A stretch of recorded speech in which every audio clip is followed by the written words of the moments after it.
Myst, Might, Mayhem. By Han Jung-Wioya. Chapter 222. Lady Co, the Imperial Consort. Part 1. Your Highness, surely not. Yes. It seems this young lady is the real master artisan. At Mok Jianun's meaningful words, Sana, who had been introduced as the daughter of Master Han Banyek, stood with a stiff expression before sighing deeply. Phew. It doesn't seem like you'll believe me no matter what I say. That's right. I'm convinced that you're the real master artisan. Mok Jianun remembers everything he sees. That's why he also remembers the palms of all the people at Han Banyek's slaughterhouse. Most of them had calloused and rough hands, but anyone could tell it was from years of working in the slaughterhouse. However, only Sana's palms were different. Her unhealthy palms weren't the type that could be formed from slaughtering. They were the kind of palms one could only get from doing delicate work or handling a lot of glue. Mok Jianun smiled and said to her, "Is there any point in trying to deceive me further?" At this, Sana shrugged her shoulders and replied, "I suppose not. No one has ever observed my palms this intently before, so I've been properly caught." Siep Chen asked in amazement at her unapologetic attitude, "Are you truly the master artisan, young lady? Why? Is it hard to believe that a young woman makes human skin masks?" "That's not what I meant. It was simply unexpected." "Unexpected, huh? Well, I suppose it could be. You might think this kind of work that earns one the title of master should be done by an older, experienced man, but unfortunately, I am that master artisan." Now that she had been exposed anyway, she candidly revealed her true thoughts. Then, looking at Mok Jianun, she said, "I didn't intentionally deceive you. My life has been threatened more than once or twice while doing this work. There have also been many who coveted this technique and tried to forcefully recruit me into their organizations. It was to protect yourself." "Yes. Then how else could I protect myself? I don't know martial arts like all of you or have power like Sir Embroidered Uniform Guard." Hiding behind a fake identity was her way of safeguarding herself. Understanding this, Siep Chen nodded and spoke. "That's perfectly understandable. Then can you keep my secret?" "Secret?" "Yes, a secret. If my true identity is revealed, I'll be subjected to threats once again." "Ah, of course we'll keep it. Our purpose is simply to commission human skin masks, not to threaten or inconvenience you, young lady." "That's a relief then.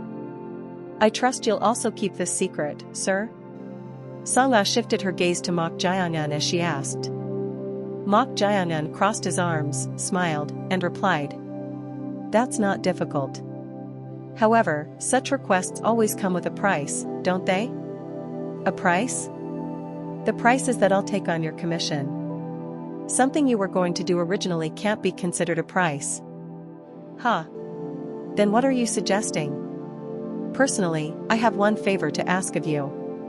"A favor?" As she echoed back, Mok Jianun approached and whispered quietly in her ear, "I'd simply like to observe how you make the human skin masks, if that's all right?" At Mok Jianun's words, Sana scoffed inwardly. She felt like she knew what this man's ulterior motive was. It seemed he wanted to know how she crafted the human skin masks. However, unfortunately, this wasn't something one could imitate just by watching. One had to be born with deft hands, and without knowing her secret methods for producing the necessary chemicals, it would be difficult to even preserve the human skin.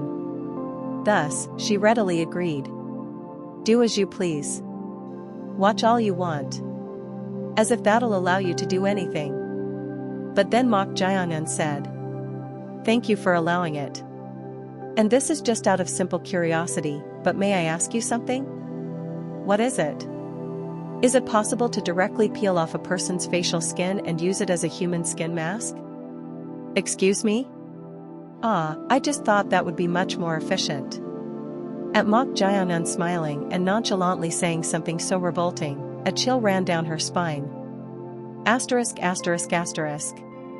As the sun set, Mok Jianan and his group, having successfully completed the commission for human skin masks and taken a brief rest in the afternoon, were following Ganyang, the leader of the advance party, to a certain location.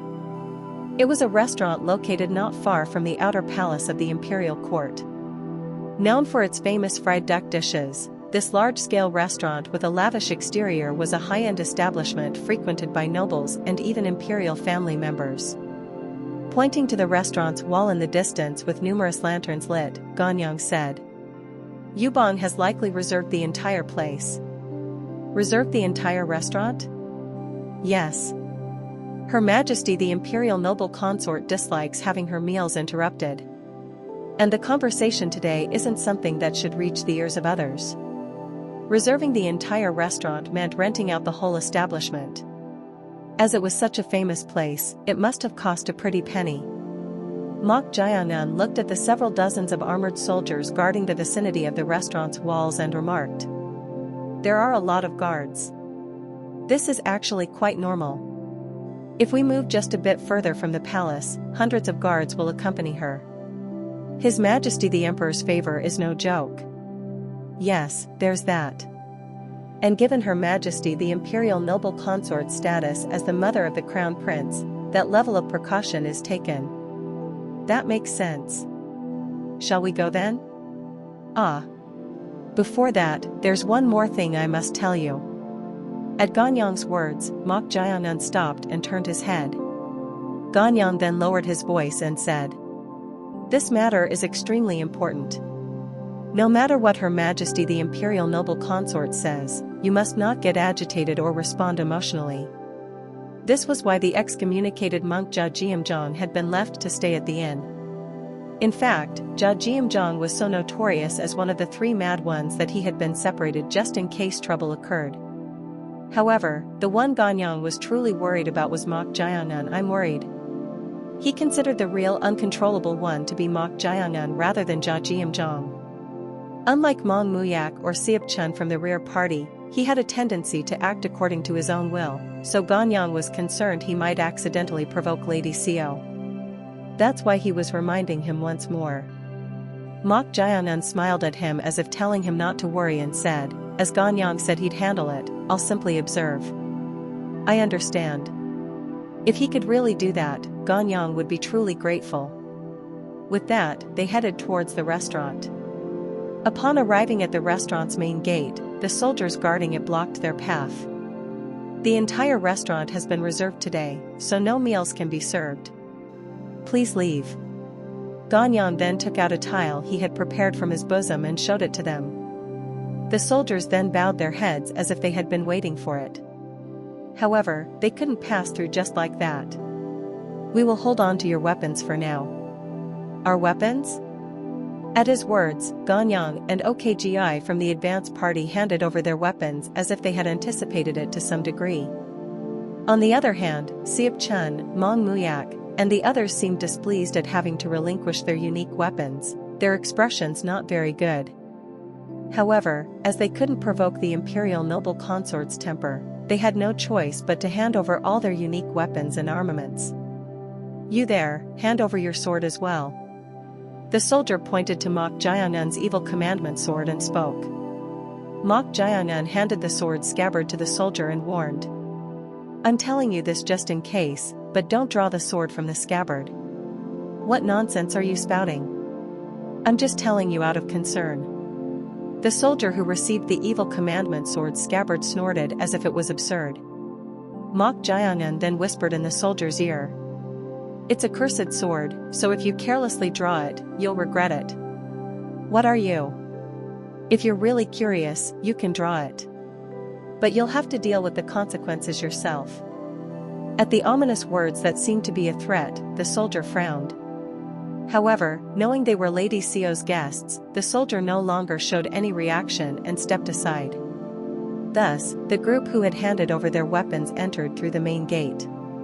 Inside, the smell of fried duck that had been wafting out from the start, along with various spices, stimulated their appetite even more. "You've arrived." A familiar face was waiting in the front garden of the restaurant. It was Yubong, one of the advance party members. He greeted the group, wearing even more makeup than when they parted during the day, appearing like a eunuch. Her Majesty the Imperial Noble Consort is waiting. At his words, Ganyang carefully asked, "How is Her Majesty the Imperial Noble Consort's mood?" "Ho ho ho. Fortunately, as this is a restaurant she greatly enjoys, she is in a good mood." "That's a relief." This was extremely important as the request could go either way depending on the Imperial Noble Consort's mood. "Then please follow me this way." With quick steps, Yubong led the group to the VIP room where the Imperial Noble Consort was. In front was a small pond, and before that was a pavilion. Thin Rami fabric curtains hung around the pavilion, and the silhouette of someone presumed to be Lady Seo could be seen inside, along with two shadows thought to be palace maids attending to her. Swish! Mok Jiangun swept his eyes around. There was a considerable number of hidden presences that couldn't be seen. Around 30 people. They all seemed to be first-rate masters who had cultivated martial arts, qualitatively on a different level from the soldiers outside. And in front of the pavilion were two middle-aged men who appeared to be extraordinary. One was a man wearing black official robes, clean-shaven and with a powdered face like Yubong, seeming to be a eunuch. The other middle-aged man was wearing neat gray official robes and had a willow leaf saber at his waist. That eunuch must be Eastern Depot's leader, Sogam. Mok Jiangun had heard from Ganyang beforehand that there was a eunuch from Eastern Depot who guarded Lady Seo. The head of the Eastern Depot eunuchs was called Palace Eunuch, Taegam. Under this Taegam were two junior supervisor, Sogam. Both of these Sogam were said to have mastered the secret martial arts passed down through generations in the Imperial Palace, and indeed, the aura they exuded was no ordinary matter. However, the other person standing on the left side in a gray official robe was unknown. Who is that? Ganyang also seemed to be unaware of his identity. At that moment, Yubong announced, "Your Majesty, the guests have arrived." With those words, Yubong sent a signal with his eyes to Ganyang and Mok Jiangun. Led by Ganyang, they joined their hands and bowed their heads in a formal greeting. "We pay our respects to Her Majesty the Imperial Noble Consort." As they offered their greetings, Lady Seo, reflected in the curtains, showed no reaction. They had expected a light greeting in return, so this was unexpected. Thus, they all had to remain with their heads bowed. What's going on? According to Yubong, Lady Seo was supposedly in a good mood. But what was the meaning of this? As silence flowed, the atmosphere was quite peculiar. At that moment, the leader of Eastern Depot standing on the right side of the pavilion opened his mouth. How impudent! What kind of lowly servants greet Her Majesty in such a manner? Immediately kneel and pay proper respects. At these words, Ganyang, who had been bowing his head, frowned. He hadn't expected them to nitpick about etiquette right from the start like this. They're trying to gain the upper hand. Ganyang clicked his tongue inwardly as if troubled. He had anticipated to some degree that Lady Seo wanted to change this relationship that had lasted long since her days as a noble consort, but it was a rough start right off the bat. Chapter 223. Lady Seo, the Imperial Consort. Part 2. The leader of Eastern Depot raised his voice. Oh my, how impudent not to kneel even then. At his shout, Ganyang, the leader of the advance party, calmly steadied his breathing. This was undoubtedly an attempt to gain the upper hand. Getting agitated here would only ruin matters. No choice. Right now, the side in the disadvantageous position wasn't Lady Seo, but themselves. Thus, Ganyang knelt on one knee, bowed his head, and greeted with even more decorum. We pay our respects to Her Majesty the Imperial Noble Consort. The other members then surreptitiously glanced at Mok Jiangun to gauge his reaction. Mok Jiangun slightly raised the corners of his mouth, then knelt on one knee like Ganyang and joined his hands in a formal greeting. Seeing this, the others followed suit and paid their respects. We pay our respects to Her Majesty the Imperial Noble Consort. At their deferential greetings, the leader of Eastern Depot turned his head to look at Lady Seo sitting beyond the curtains. He was seeking her opinion on how to proceed. They could make them fully prostrate to show even more respect, but these were people from the martial world. If they kept provoking them unnecessarily, it could lead to trouble, so they needed to moderate the pressure they applied. Lady Seo lightly raised her hand. The leader then spoke to the kneeling group. Her Majesty has accepted your greetings, so rise. This is different from what I heard. Ganyang clicked his tongue inwardly. According to Yubong, who had infiltrated as an Eastern Depot eunuch, it was true that Lady Seo had gained absolute power after becoming the Imperial noble consort. However, she hadn't forgotten the support from the Heaven and Earth Society all this time, so she would maintain a certain level of propriety. But the current atmosphere was not like that at all. Rather, she seemed intent on thoroughly establishing the hierarchy from the start. As they were currently in the disadvantageous position of needing to make a request, they had no choice but to go along with it for now, but it was increasingly worrying. The guests shall sit at the tables prepared on either side. The leader gestured to the neatly arranged dining tables on both sides. The pavilion could be considered the seat of honor, with the area in front being the lower seats. This is why you don't deal with Imperial family members or palace people. Those bastards think they're the center of the world. Chong Ryong spoke in an irritated voice. She had experienced a time when the government and martial world were strictly separate, so she didn't like this situation very much. Of course, Mok Jaeyoung-un didn't seem to mind at all as he quietly went and sat in an empty seat. Once everyone was seated, a voice came from inside the pavilion. Raise the curtains. Your Majesty, how could I said to raise them? As you command. The palace maids inside then lifted the curtains that had been obscuring the interior of the pavilion. This revealed an exquisite feast that made the tables groan under its weight and a beautiful woman wearing red, splendid clothes that exuded dignity and allure. Seop Chun almost let out an exclamation without realizing it. Seeing her breathtaking beauty even though she was over 30, he could understand why the emperor favored her so much. Moreover, as one of the 4 great evils who held sway over the power of this nation, there was something overwhelming about her presence that seemed to suck you in, along with her beauty. She opened her mouth. You must be tired from the long journey. Ganyang bowed his head and replied. Not at all, Your Majesty. Rather, we are ashamed to have you meet us in such a humble place.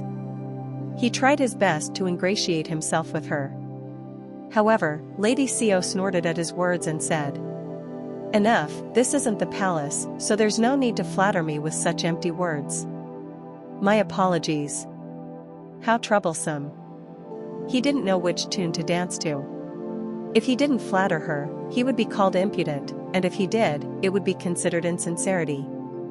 He couldn't understand why she was being so sharp from the very beginning when they hadn't even properly brought up the main topic yet. There's one contingency plan, but he hoped it wouldn't come to the point of using that. Because if they used that plan, it would mean losing Lady Seo as a card along with this current matter. However, the society had told them to complete the mission by any means necessary. That implied they were prepared to discard this card as well. But I won't let it go that far. Ganyang opened his mouth, trying his best to put on a smiling face to lighten the mood. Your Majesty, the duck meat at this Wyong pavilion is unparalleled. I told you there's no need for flattery. At her words, not only Ganyang but all the members of the Heaven and Earth Society had stiff expressions. Anyone could tell Lady Seo's tone was sharp. She still didn't know their true purpose. She only thought they wanted her authority to allow them to participate in the Imperial Guard's martial arts competition. The cunning woman had counter-demanded they send late-stage disciples from the society's main branch in response to this request.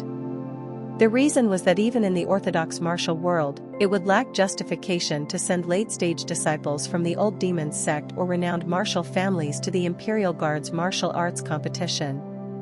We agreed to this, so why is she being so sharp? It didn't make sense. However, as he had resolved to endure any humiliation, Ganyang spoke without revealing much. I was trying to lighten the mood with some casual conversation, but it seems I've unintentionally displeased Your Majesty. Please be magnanimous. Enough, let's cut to the chase and get to the main point. Pardon? didn't you hear me? I said let's get to the main point. Ganyang frowned at Lady Sio's words. He had prepared gifts and planned to bring up the main issue when the mood mellowed over dinner. But he was baffled by her abruptly bringing it up like this. Your Majesty. Why do you look so surprised? We're just going to discuss what has already been communicated between us. That's true, but for you to bring it up so quickly is truly disconcerting. You planned to wait until the mood was right before bringing up the real matter, but I've thoughtlessly disrupted that flow, haven't I? Ganyang's eyes narrowed at her words. Until a moment ago, he had simply thought it was an issue with Lady Sio's mood. But it seemed that wasn't the case. Surely not. Swish. Ganyang's gaze then shifted to Yubong, who was standing next to the leader of Eastern Depot. As if by chance, Yubong's eyes met his, and he covered his mouth with his sleeve, showing a smiling expression towards Ganyang. It looked almost like a sneer.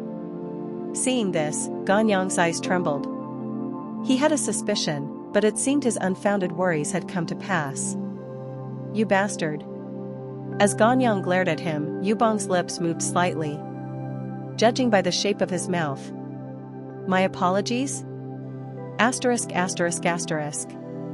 Just a few hours ago.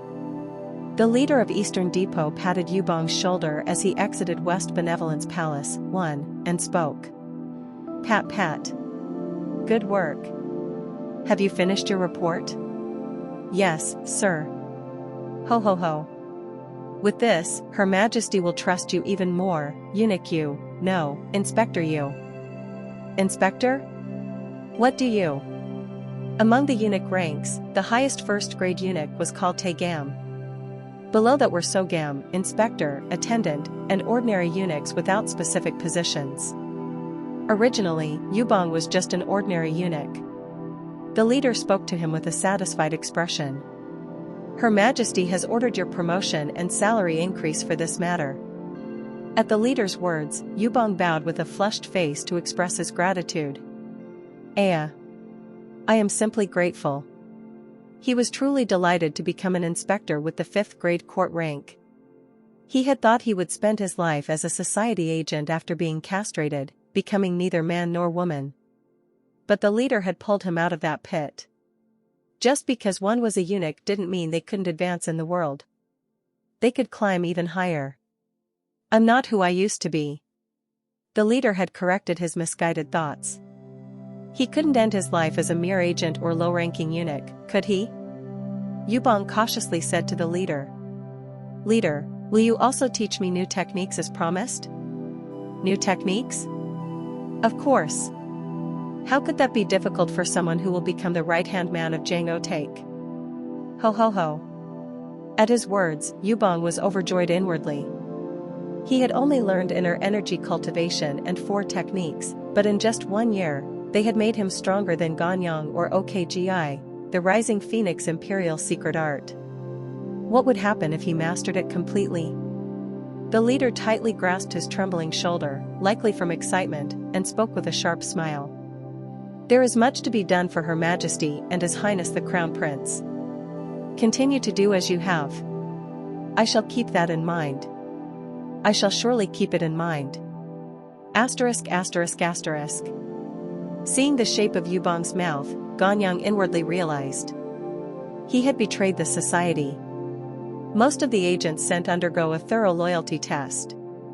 Because if even one agent turns their back or acts as a double agent, it could lead to a major incident that blows back on them. Thus, most of the agents deployed in the field not only go through loyalty tests but also have restrictions or various sanctions placed on them. However, Yubong seemed to be free from that, though he didn't know what method he used. This is the worst. He hadn't anticipated a traitor emerging in this situation of all times. He didn't know what Yubong had told Lady Sio, but it was clear their request had hit a snag. At this rate, he would have no choice but to pull out his final card. Just then, Lady Sio opened her mouth. How bold. No matter how favorably I view you all, to think you would dare try to break out a criminal imprisoned in the underground palace prison. Your Majesty, that is committing treason. Ganyang's mind grew complicated at her accusation. Her words were very different from before. It seemed Yubong had thoroughly informed her of their objectives. Ganyang calmly opened his mouth again. Your Majesty. How could we? Shut that mouth. You dare try to involve me in an act of treason and still have the gall to prattle on with that loose tongue of yours. You all should be grateful you aren't immediately executed. Swish. As she raised her hand, the hidden experts revealed themselves. As they already knew they had been concealing their presence, neither the advance party nor the rear party was surprised by this. The problem was that the situation had become complicated. Lady Sio's lips twitched at their disconcerted appearance. She recalled the conversation she had a few hours ago with the leader of Eastern Depot and the middle-aged man in gray official robes on the left side. Asterisk asterisk asterisk. Your Majesty. Why don't you try using this against them? Leader. What do you mean by that? If you agree to their demands, it could bring great harm to both you and His Highness the Crown Prince. Who doesn't know that? But they have supported me since my days as a noble consort, so they may hold even the tiniest weakness against me. That is why you must take advantage of this situation. Lady Sio asked in puzzlement at his words. What do you mean? You must cut ties with such thuggish people for the sake of His Highness the Crown Prince's future anyway. This will provide sufficient justification. Justification? Yes. First, you must overwhelm them and break their spirit. Overwhelm them? They also know how much this request will harm your Majesty, so they will approach cautiously. However, if your Majesty takes the initiative, they will have no choice but to be put in a difficult position. Even so, do you think they will give up easily? Of course not. Then what do you suggest next? After overwhelming them, once it is clearly imprinted that their demands are unreasonable, make a counter-demand. Make a demand? Yes, that is correct. According to Eunuch Yu, no, Inspector Yu, they will have to agree to any demand in order to fulfill their mission. Oh? Do go on. Then your Majesty should demand this of the pressured group, to take the life of either Prince Zhang or Consort Ho. Prince Zhang. He was the second prince and originally the most likely candidate for Crown Prince. Although Lady Sio's son had been appointed as Crown Prince, there were still many ministers who followed Prince Zhang, making him a thorn in her side. And Consort Ho. She hadn't entered the palace that long ago. She was just a young girl who used to be a palace maid, but without any backing, she had bewitched the emperor with her beauty alone and risen to the rank of consort in just 3 years. Although the emperor's favor was still focused more on herself, that wench was still only 22 years old while she was approaching her mid-30s. As this balance could collapse at any time, Consort Ho was the one she most wanted to kill. However, despite making several attempts to eliminate these two, she had failed each time. In Prince Zhang's case, it was unavoidable as he had many followers, but Consort Ho was utterly incomprehensible. Have them take the life of either Prince Zhang or Consort Ho? That is correct. What if they refuse? Would the Heaven and Earth Society really take on such a risk? This was an extremely dangerous matter for them as well. You needed a justification to end your relationship with them anyway, so you can use this as an excuse. Oh? If they agree, that would be beneficial in its own way. Indeed. But if that happens, I will also have to aid them. What if that ends up holding me back? You need not worry about that. Don't worry, you say? If they succeed in taking the life of Consort Ho or Prince Zhang in response to the demand, we can definitively deal with them by linking it to the crime of helping a prisoner escape. At the leader's words, the middle-aged man in gray official robes who had been listening silently opened his mouth. If that happens, we shall protect your Majesty and His Highness the Crown Prince from the evil bunch of the unorthodox faction, the Heaven and Earth Society. Asterisk asterisk asterisk. Lady Sio, the corners of her mouth slightly curling up. Everything was perfect. She was grateful to the Heaven and Earth Society for supporting her both materially and spiritually in her rise to this position. But this was as far as it went. She knew they had supported her like this to use the crown prince and herself as puppets from behind the scenes. Therefore, she would properly make use of them one last time before discarding them. To that end, she had demanded they send proper late-stage disciples so they couldn't back out even after causing trouble. No matter what, you will all dance in the palm of my hand. Lady Seo sent a meaningful look to the leader of Eastern Depot on her right. It meant to definitively suppress them. The leader slightly nodded his head and likewise signaled with his eyes to the middle-aged man in grey official robes on the left side. The one his eyes pointed to was none other than Mok Jiangun. The middle-aged man nodded his head and half drew his willow leaf saber from his waist. Xing. The middle-aged man remembered what Yu Bong, now Inspector Yu, had said. There are no major problematic individuals in the advance party. However, among those who came with the rear party, two are the biggest issues. Who are they? Someone named Mok Jiangun and Mad Monk Jia Jiamzhong. Mad Monk? At those words, the middle-aged man couldn't hide his shock. Mad Monk Jia Jiamzhong was known as one of the three madmen, with a notorious reputation. Even for someone like himself, if they fought, it might take several hundred moves before a victor was decided. Ho ho ho. Don't worry. We'll make sure Mad Monk Jia Jiamzhong can't come. But Sir Peng, you must definitely suppress the one named Mok Jiangun. Is he that formidable? Seeing as Mad Monk Jia Jiamzhong follows him, he must be at least a step above him. That's surprising. To think he's a step above that crazy excommunicated monk. However, based on the energy he sensed, Mok Jiangun was at most only at the pinnacle stage of peak realm. He had heard this man could conceal his martial prowess, but he was a young lad not even in his prime yet, so he doubted if that was true. It was hard to believe a youngling like that was a step above a mad monk. But it doesn't hurt to be careful. Even in the orthodox martial world, there were geniuses called late-stage disciples who boasted tremendous martial arts. He just needed to think of it as fighting against such individuals. No matter how outstanding Mok Jiangun was, he had experience and years on his side.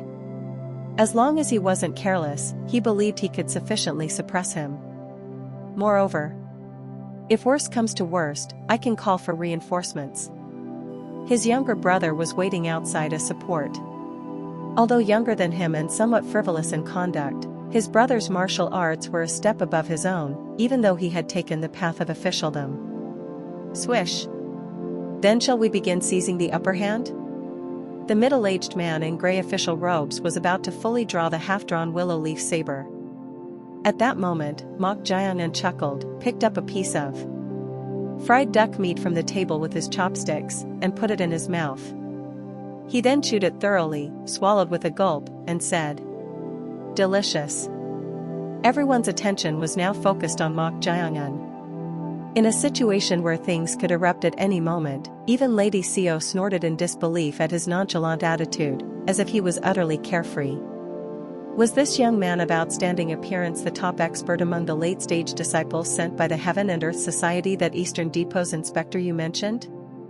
The young lad seemed bold, but he didn't seem to grasp the situation. Swish.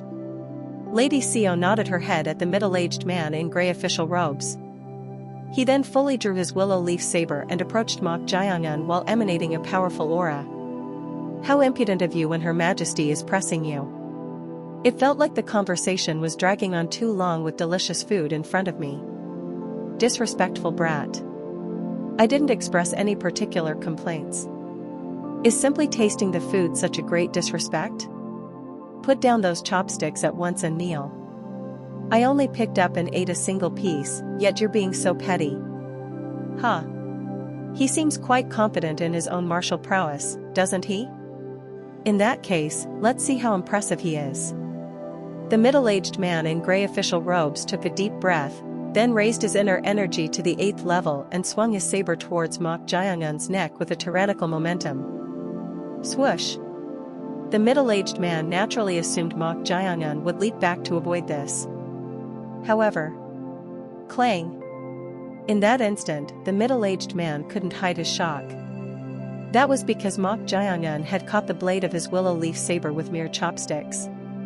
This bastard, who the hell? As he was taken aback, Mok Jianan looked not at him but at Ganyang, the leader of the advance party sitting across from him, and spoke with a sharp smile on his lips. It seems wrong to just sit still. Don't you agree? Chapter 224. Lady Xiao, the Imperial Consort. Part 3. In the Orthodox martial world, there are several renowned martial families. Among them, the 7 most prestigious martial arts clans are called the 7 Great Families. Of these 7 great families, there was a renowned clan in Hebei that was famous for their saber techniques. The martial artists referred to this clan as the Hebei Peng family. The current head of the Hebei Peng family, who held the real power, was Penayel Haiyan, a genius of the saber art known as the Hegemon saber of Hebei. In Hebei province, no one could match him in terms of saber techniques. Penayel Haiyan, the clan head, had 2 younger brothers with formidable martial prowess. One of them, the second brother Peng Iman, had set his sights on power early on and entered officialdom. Thanks to Peng Iman's government position, the Hebei Peng family could enjoy various benefits. And then there was the youngest brother, Peng Sukaim, whose character was the worst among the siblings. He was so fond of wine and women that he had been the subject of gossip several times, and despite being born into a renowned saber clan, he insisted on using the sword, earning the ire of the clan elders. However, despite this, the reason the Hebei Peng family still valued him was because his martial talent was so outstanding that he was almost on par with the clan head, Penayel Haiyan. Swish swish. Peng Sukaim, the youngest brother of clan head Peng, looked at the wall of the restaurant illuminated by lanterns and diligently wiped his sword blade with a cloth. Seeing this, a warrior beside him asked, "Senior brother, why are you paying so much attention to the sword blade?" "I have to. I might have a chance to show off impressively in front of Her Majesty later." "No. Do you really like the Imperial noble consort that much? How can you call yourself a man if you don't feel stirred by such a peerless beauty?" "Oh my. Watch your words. She is a woman who has an owner. And that owner was none other than the emperor who ruled this nation." Despite the warrior's words, Peng Sukaim snorted. "Humph. You can curse even the king if he's not in front of you." "Senior brother." Alright. Why are you making such a fuss? Anyway, you're really peculiar. But no matter how I think about it, doesn't she seem wasted on that old man?" The warrior clicked his tongue inwardly as he watched Peng Sukaim mutter to himself. He was a man with unparalleled martial talent, but whenever wine and women were involved, he lost his senses. After coming to the capital, he seemed to have regained his sanity by keeping his distance from such things, but now he was eyeing a tree he couldn't climb. She is indeed that beautiful, though. The warrior also couldn't help but admire Lady Xiao's face when he first saw her. There were reasons why the aging emperor couldn't let her go. So he could understand Peng Sukaim's behavior. However, no matter how much Peng Sukaim was fond of wine and women, he would never dare to lay a hand on the emperor's woman. Unless he had multiple lives to spare, that is. Just then, Peng Sukaim suddenly shifted his gaze somewhere. "Senior brother?" He was looking at a spot in front of the wall where several soldiers were stationed. They were examining and admiring the weapons they had confiscated from the martial artists of the Heaven and Earth Society who had entered the restaurant earlier. Among them, they were swinging a saber with an exceptionally thin blade that fluttered in the wind. "That saber is magnificent." "Magnificent, you say?" "Yes. To have such a thin blade yet still maintain elasticity, it must have been crafted by a great master." "Oh, is that so?" "It seems the Heaven and Earth Society has sent some fairly capable individuals." "Isn't that a bad thing then?" "What's bad about it?" "We might have to go and provide support, no?" "Then that's a good thing. That way, I can show off in front of Her Majesty, right?" "You're really something else." The warrior shook his head from side to side. Just then, Peng Sukaim furrowed his brows. "Senior brother? Are you perhaps angry? If so, I apologize, that sword. What the hell is it?" "Pardon?" The warrior turned his head in the direction Pung Sukheim was looking and spotted a soldier holding a sword with a strange pattern engraved on it. However, the soldier was staring at the sword with a dazed expression. Something about the atmosphere felt off. Why is he acting like that? Seen your brother? But Pung Sukheim was also transfixed on the sword, unable to take his eyes off it. He had a gaze as if he had discovered a tremendous treasure. Asterisk asterisk asterisk. At the same time. Clang. Impossible. The leader of Eastern Depot's eyes went wide. That was because he never expected Ping Yiman's tyrannical slash, delivered with the momentum of the renowned expert of the Hebei Pung family, to be blocked by mere chopsticks. To be precise, it wasn't even blocked, but the saber blade was caught by the chopsticks. How can this be? The leader was inwardly baffled. Based on what Eunuch Yu, now Inspector Yu, had said, he knew that among the late-stage disciples sent by the Heaven and Earth Society, the young man with exceptional appearance had the most outstanding martial prowess. However, he had assumed that no matter how skilled he was, he would still only be at the level of a late-stage disciple. But to think he was a master capable of catching the saber of an expert from the Hebei Pung family, one of the renowned martial clans of the Orthodox world, in such a manner. Swish. The leader glanced at Yubong. Yubong was equally perplexed by the situation. No matter how strong Mok Jianan was, he had predicted that he would be no match for Ping Yiman, an expert of the Hebei Pung family, but that prediction had been shattered. Amidst this, Mok Jianan spoke with a sharp smile on his lips. It seems wrong to just sit still. Don't you agree? Ganyang couldn't hide his awkwardness at Mok Jianan's words. The original plan had already gone awry. Lady Xiao's side trying to suppress them like this was likely to cut ties with the Heaven and Earth Society or to steer the situation in her desired direction. Ganyang was about to nod his head as if he had no choice, but... Clang! At that moment, the middle-aged man in grey official robes, Peng Yiman, tried to extract his saber by rotating it while it was caught by the chopsticks. However, his willow leaf saber, grabbed by the chopsticks, didn't budge an inch. Tremble, tremble, tremble.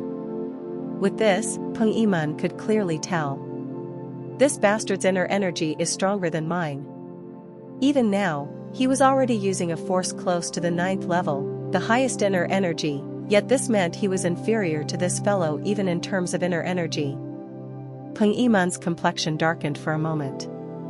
This is absurd. Peng Yiman was a master whose skills were not only perfected but also near the pinnacle stage of transcendent realm. To overwhelm someone like him in terms of inner energy, it was impossible with just reaching the pinnacle stage of transcendent realm. That meant this young lad had to have crossed the wall. Impossible. How can a lad not even in his prime have reached the transformation realm? Even in the orthodox martial world, there weren't many who had reached the transformation realm. And among them, there was no one who had reached this realm in their teens. It was a realm that required long years of cultivation and high enlightenment, so Peng Yiman found it hard to accept. But the most certain thing was that he couldn't suppress this brat with his strength alone. Thus, no choice. Then, smack. Thud. Peng Yiman released the hilt of the willow leaf saber and forcefully struck the end of the saber handle with his palm. This was one of the secret techniques of the 5-tiger saber style, the saber-breaking technique. It was a technique that shattered the saber blade by striking the handle with internal energy, sending the fragments imbued with energy flying towards the opponent. Clang, clang, clang, clang. The saber fragments, shattered by the internal energy, rushed towards Mok Jianan. Given the close distance and the fact that he was seated, Peng Yiman thought it would be impossible for him to dodge. But the moment the saber fragments touched Mok Jianan's skin with the momentum to pierce through him. Poof, poof, poof, poof, poof.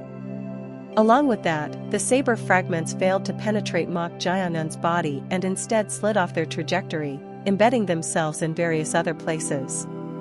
What the hell is this? Surprised by this, Peng Yiman hurriedly kicked the ground to create distance. Mok Jianan spoke to him as if intrigued. An interesting technique. To shatter your own saber and launch it like hidden weapons.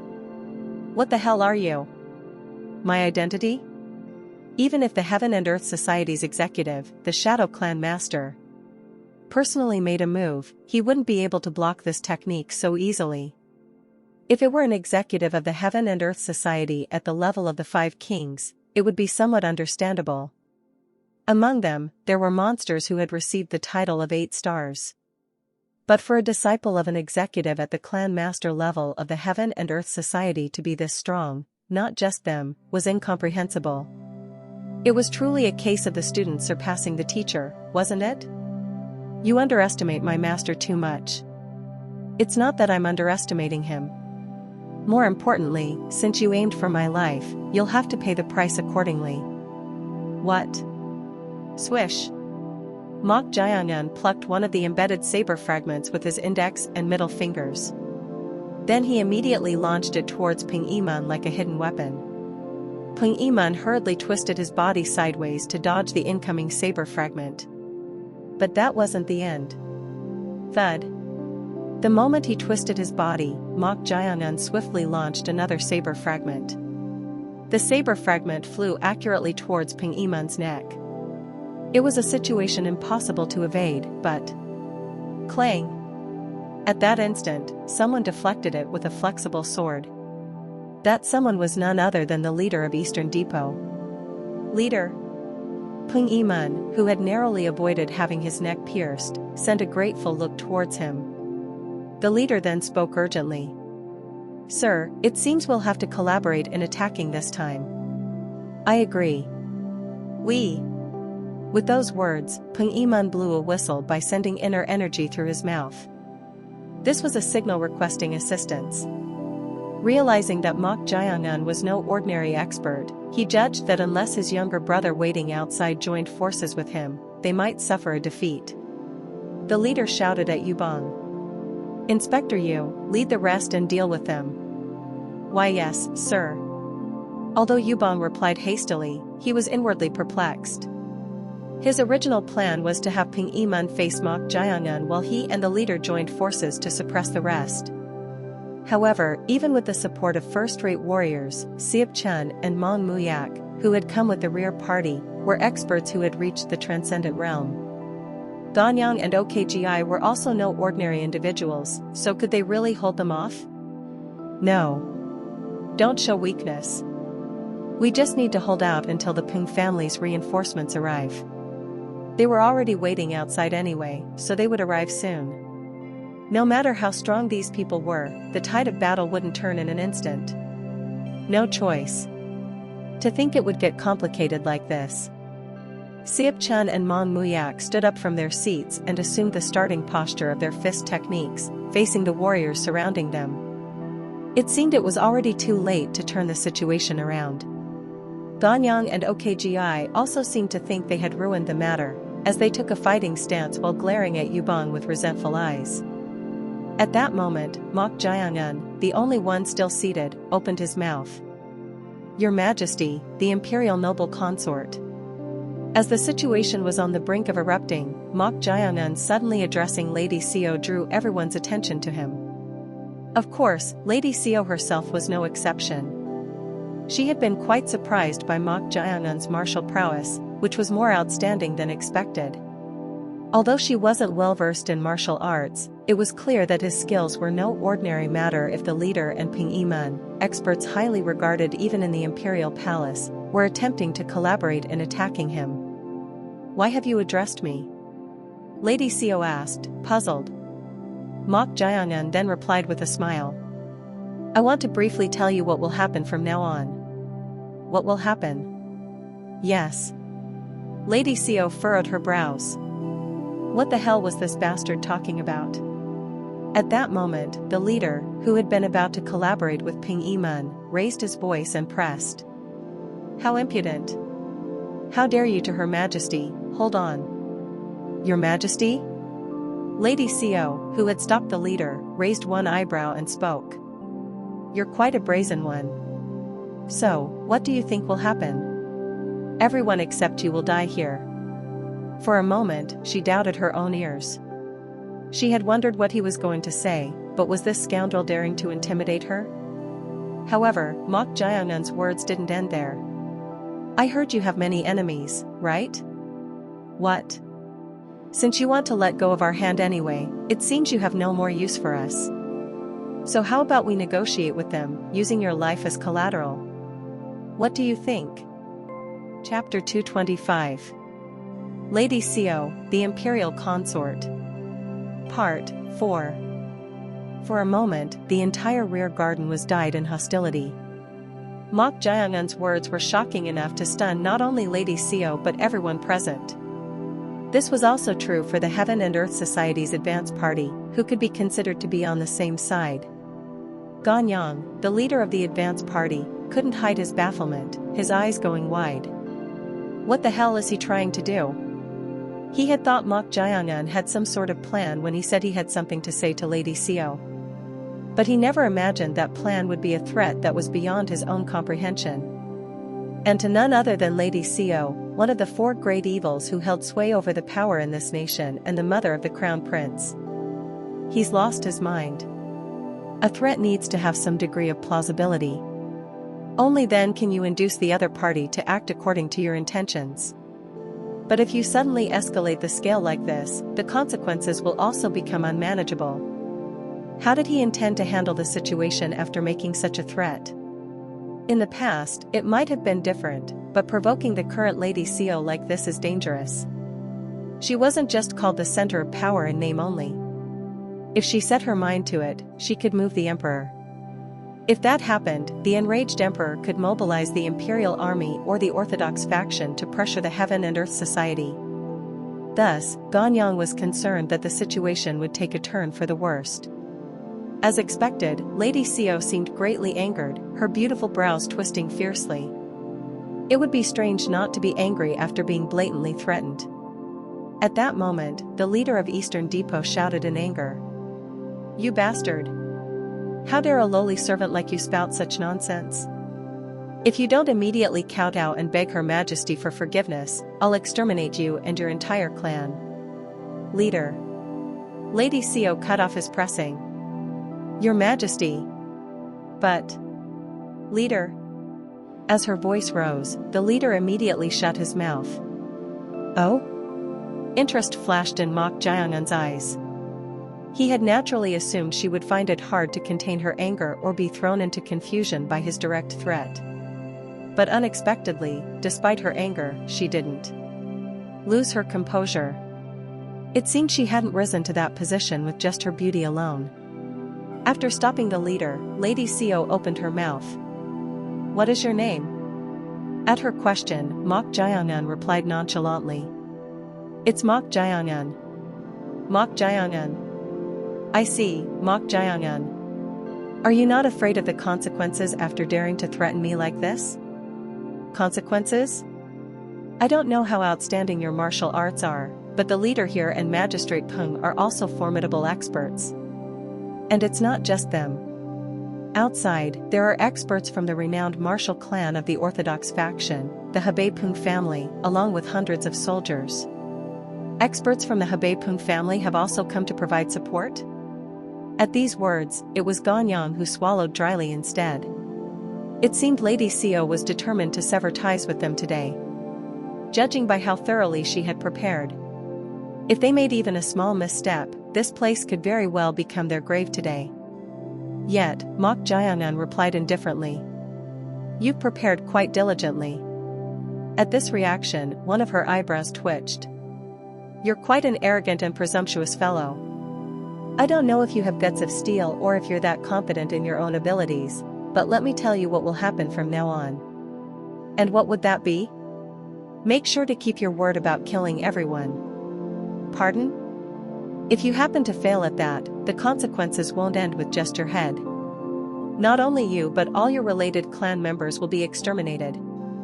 Furthermore, we will hold the Heaven and Earth Society, where you belong, responsible for this incident. Oh no. At Lady Xiao's words, the expressions of Ganyang and the others from the Heaven and Earth Society darkened. They had thought she would at least waver a bit in the face of the threat, but instead, she launched a cold counterattack. Holding the Heaven and Earth Society responsible? If everything she said actually came to pass and they failed to kill everyone here, they would face the worst-case scenario. This made all of them worried. No matter how outstanding Mok Jaeongun's martial prowess was, the forces Lady Seo had prepared also seemed formidable. Swish. Watching their reactions, Lady Seo poured herself a cup of alcohol and spoke. Do you now grasp the reality before your eyes? So, I shall bestow mercy and give you one last chance. A chance? Yes.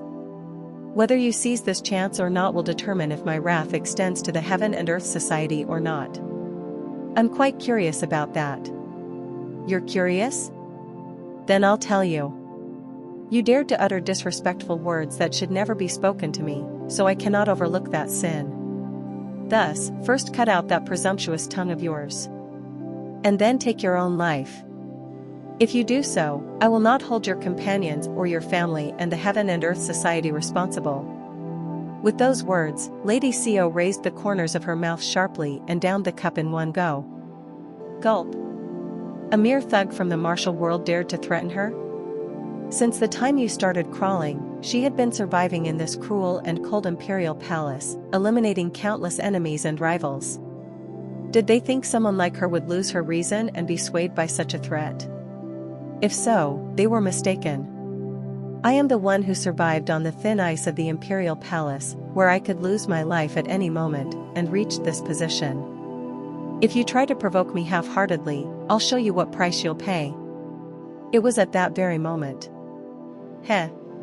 Lady Seo's right eyebrow shot up. Laughing? It was absurd. She had tried to make him realize how precariously he was walking on a tightrope, but he was laughing in this situation. Moreover, that laughter was clearly closer to a sneer. You dare. Ah, my apologies. Your Majesty's begging was so amusing. What? Begging?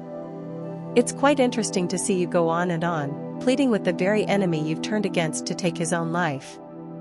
With those words, Mok Jaeongun's face split into a grin that seemed to reach his ears.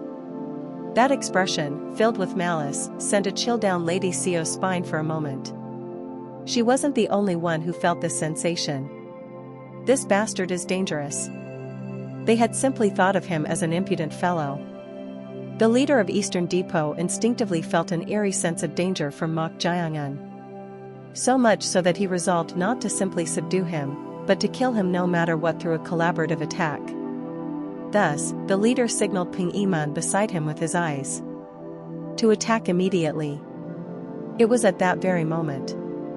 Swish. Mok Jaeongun, who had been sitting in his seat and sneering, vanished as a scattering. What? As he disappeared from their sight, everyone hurriedly scanned their surroundings. This was true even for the leader and Ping Iman, the most outstanding experts among Lady Seo's close associates. They had already been fully prepared to fight Mok Jaeongun from the start. For him to disappear even from their view, just how fast was he? It was at that instant. Startle. Sensing a faint presence and unease behind him, the leader hurriedly launched a claw technique towards his back. Sunflower hanging claw, fifth technique, dancing lotus swift. Smack. It was a technique that struck the opponent targeting one's back with the elbow and launched a claw strike to the face. But before he could even fully turn his body, thud. His elbow was blocked by something like a palm, making it impossible to turn his body. He tried to launch his body forward to create distance, but... Thwack. Ugh. With the impact striking his waist, the leader let out a dying scream as he was sent flying forward, crashing into the rear garden's wall. Boom. Rumble. The impact was so strong that the wall crumbled and the roof tiles above collapsed. Leader. You bastard. Having pinpointed Mok Jaeongun's location thanks to the leader, Peng Iman gathered inner energy in his hand and unleashed a saber technique. It was the fourth technique of the five tiger saber style, the saber piercing strongly. The saber energy, split into 5 trajectories, targeted the top of the head, neck, both shoulders, and chest with unparalleled speed. Swish swish swish swish swish. At that moment, Mok Jaeongun also responded with a saber technique. It was the seventh technique of the flying phantom saber art, the flashing shadow swift saber. Originally, the flashing shadow swift saber was literally a swift saber strike that made the saber energy appear like flashing shadows. But the way it was unleashed by the Shadow Clan master was quite different. That was because... Clang clang clang clang. Mok Jiangun's hands seemed to be motionless, yet Peng Yiman's saber energy, which had been rushing in 5 split trajectories, was simultaneously deflected. What speed? The outcome of a swift saber duel depended on speed. But Peng Yiman's saber technique couldn't even compare to Mok Jiangun's. This went beyond the difference between walking and running. Thanks to that, Peng Yiman's right hand was thrown upward. Mok Jiangun then penetrated the opening, grabbing his left arm with the capturing Arhat hand technique and twisting it behind his back while pressing down on his right shoulder. Thud. Arg. Thump. As 5 fingers dug into the pressed right shoulder, Peng Yiman let out a groan of pain and fell to one knee. Peng Yiman, who had been subdued with a single move after just one exchange, realized with certainty. It's futile. If this bastard seriously unleashed his abilities, not only himself and the leader but even if everyone joined forces, they wouldn't be able to sweep him away. He was a monster to that extent. And this monstrous fellow was just a disciple of an executive at the sect master level of the Heaven and Earth Society? It was unbelievable. With this level of martial prowess, he wasn't at the late-stage disciple level but comparable to an executive at the 5 kings level of the Heaven and Earth Society or an elder of the 9 sects and 1 clan, the major factions of the orthodox martial world. At that moment, Mok Jiangun said to Lady Xiao, "Your Majesty, it seems you had high expectations for them." Tremble, tremble. At Mok Jiangun's provocation, the hand holding the alcohol cup trembled.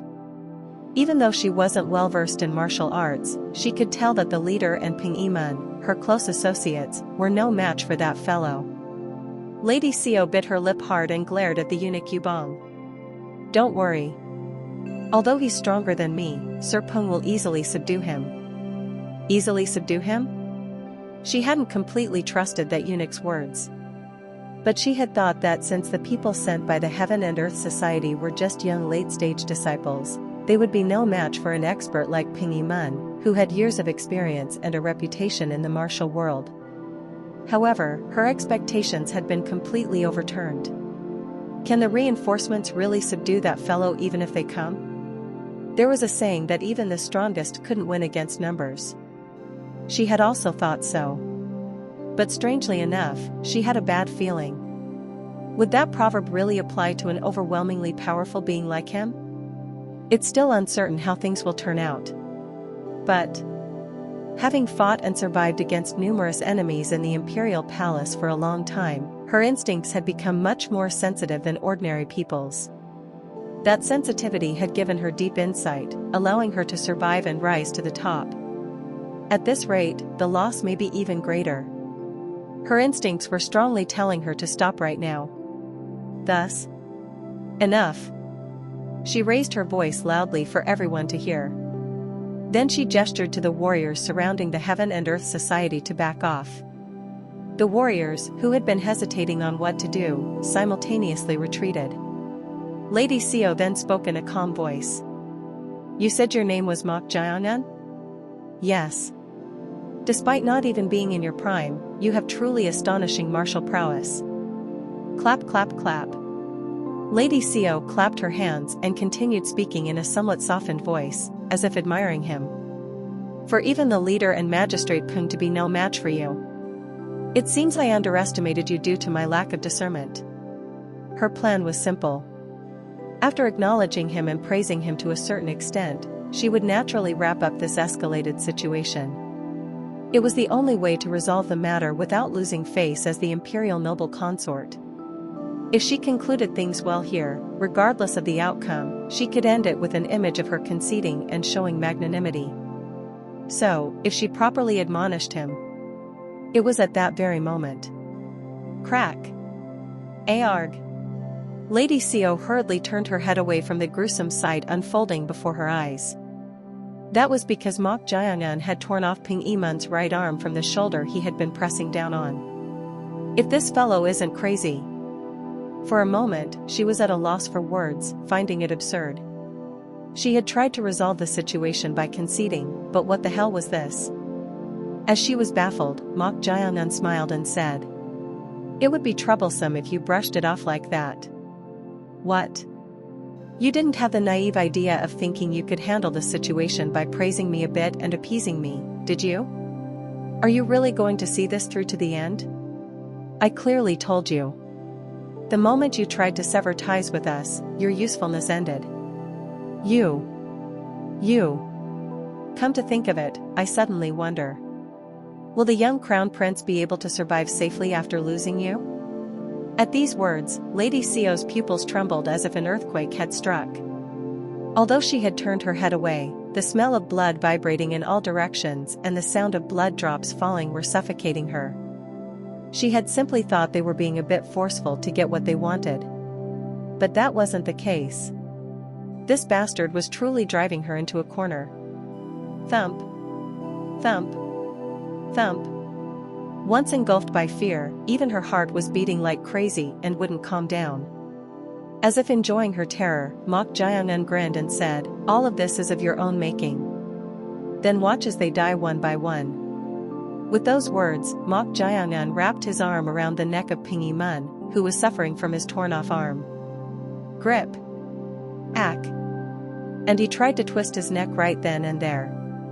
At that moment, Lady Sio screamed in a voice close to a shriek, "Stop!